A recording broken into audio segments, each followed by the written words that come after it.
Hi అండి, welcome back to ఆహా పల్లె రుచి.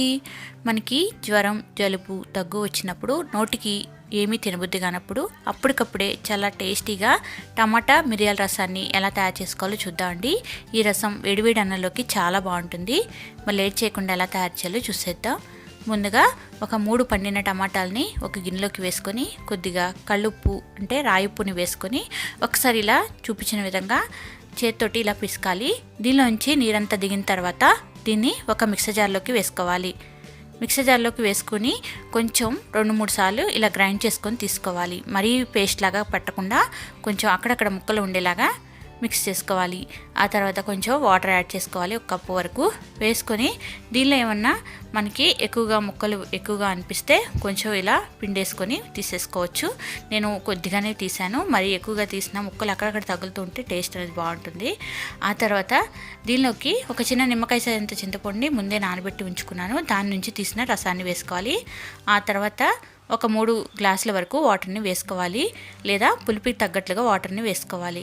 ఆ తర్వాత దీనిలోకి ఒక 1.5 టీ స్పూన్ వరకు కళ్ళుప్పు, ఒక 1/2 టీ స్పూన్ పసుపు, అలాగే 2-3 పచ్చిమిర్చిని ఇలా సీలుగులుగా కట్ చేసి వేసుకోవాలి.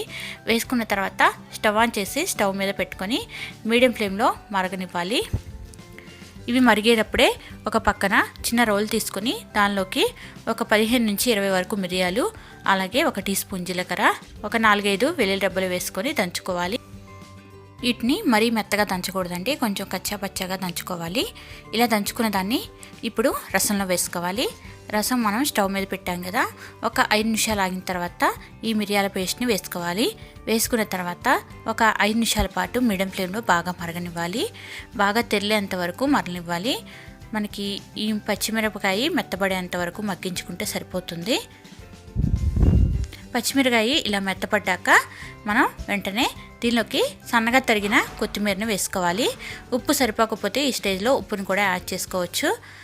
అంతేనండి, రసం రెడీ అయిపోయింది కదా. ఇప్పుడు మనం దీన్ని తాలింపు పెట్టుకుందాం.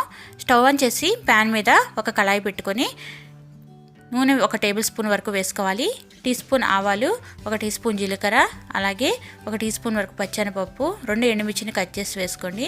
దంచుకున్న ఒక 2-3 వెల్లుల్లి రెబ్బలు వేసుకొని బాగా ఫ్రై చేసుకోవాలి.